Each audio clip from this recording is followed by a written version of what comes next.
which is looking for a successful person today, I think there is no negotiation on whether to hire a person who is so successful or more successful. We are only looking, success is ultimately the measure of an individual. So we ensure it, and our students will display the the required performance when they are on the job. And that is the secret wherein so many organizations are making our institute as the first preference. Okay. And that's all, sir. It's as simple as that. We always strive for excellence. Okay.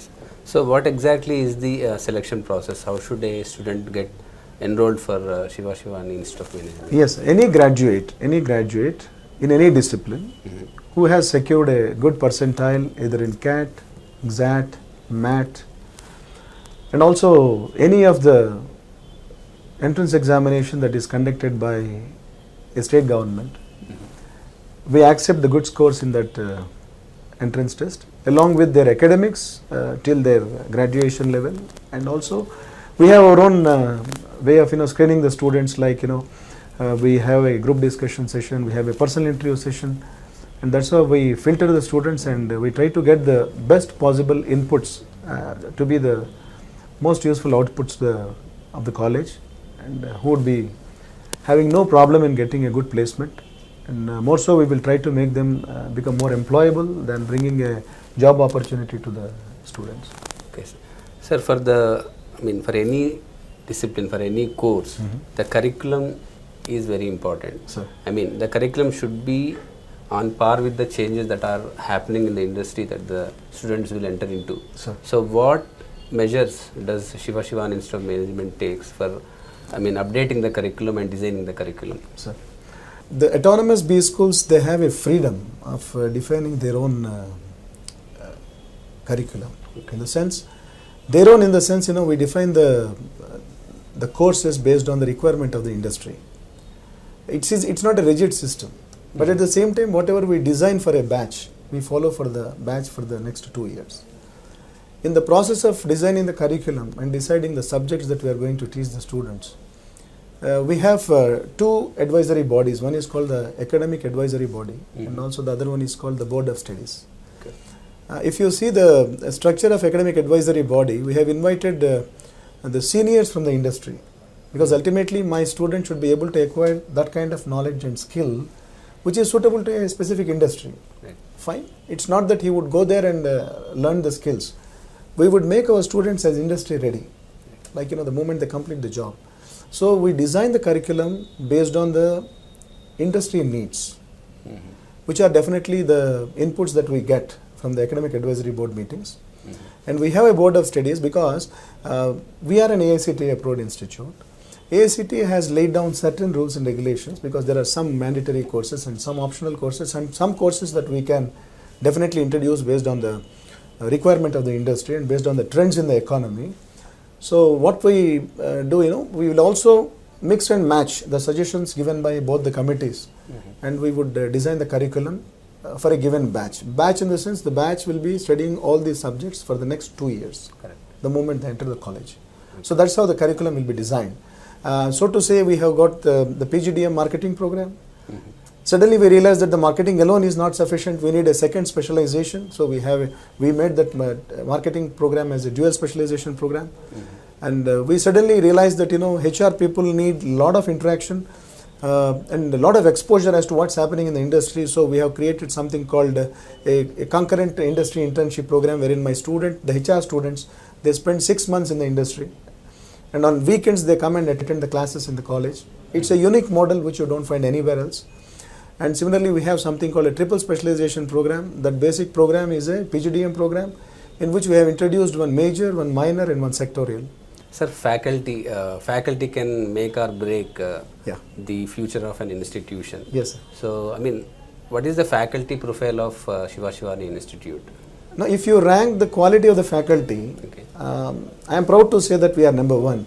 We are number one in the state, and I can undoubtedly say, because the faculty members that you find in the list of faculty members that you find in our website, more than 45% of them are from industry.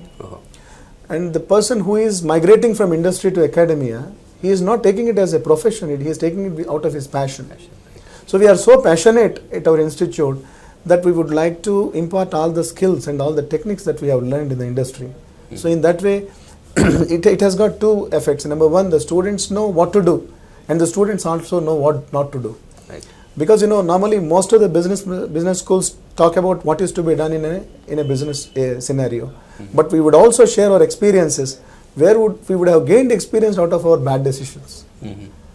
So there's nothing wrong about talking a bad decision, and also we will encourage the faculty members to write case studies, and these case studies are mostly based on the live experiences of the faculty members when they were working in various organizations. A live situation wherein some decision would have been taken, and now I ask my student what kind of decision should be taken, and a group of students will definitely react on what kind of decisions can be taken, and finally I will showcase the decision that was taken and the result.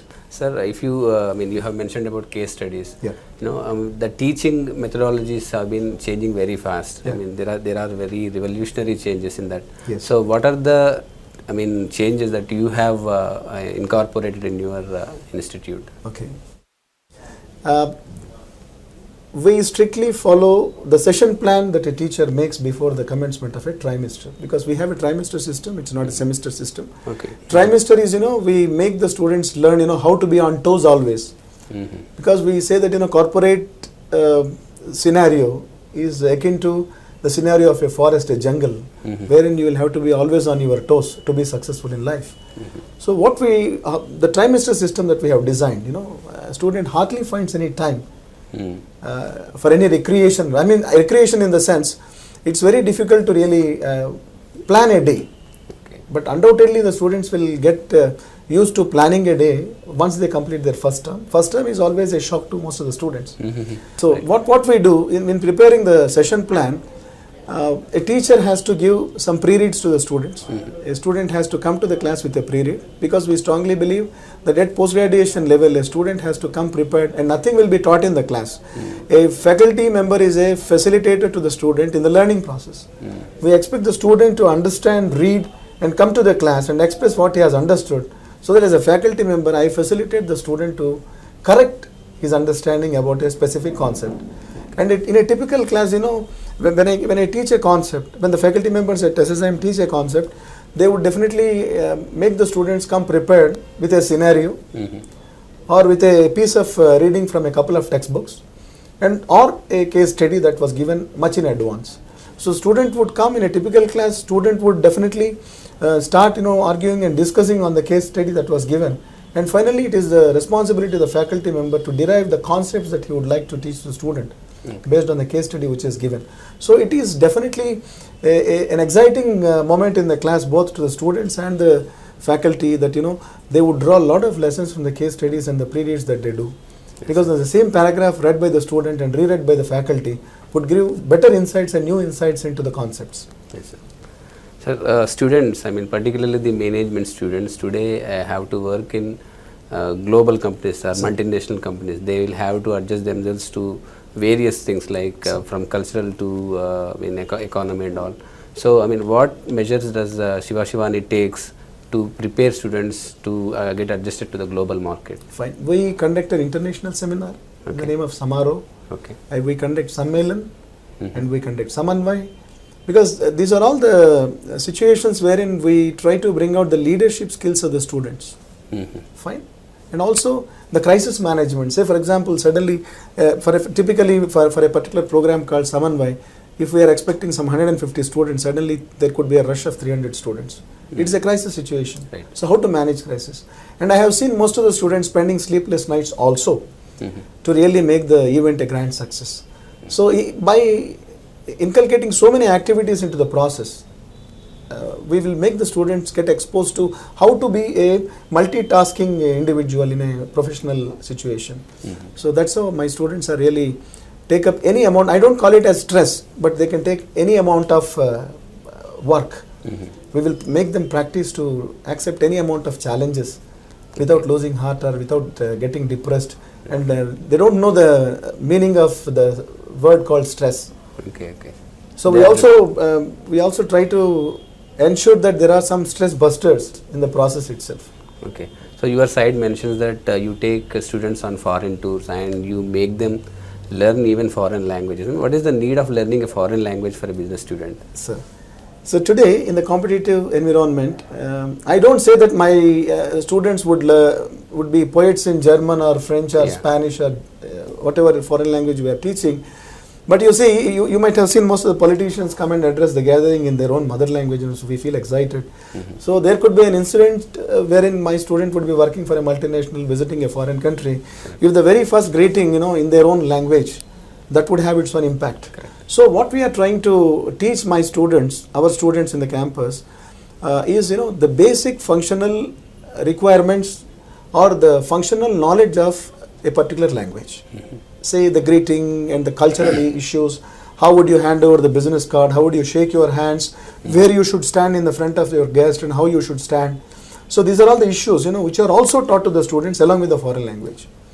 And the foreign trip, as you all rightly pointed out, the foreign trip is definitely an experience both to the teaching faculty and also to the students, because with the kind of changes that are happening across the world, the students will definitely experience close to 5 days or 6 days from the 6 days stay in a foreign land, the kind of culture. Okay. Say for instance, I have taken some of my students to Malaysia. Okay. I have taken my students to Thailand. So that they have understood, because Thailand is known for its hospitality, and Malaysia is known for its cleanliness and and the quality of life there. So they have understood, how these things will not be a shock to the student.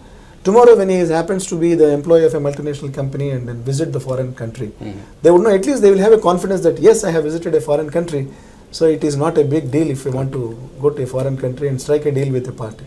Before we proceed with our discussion with Krishna Mohan Garu, we will take a small break. We will come back soon. Please stay tuned.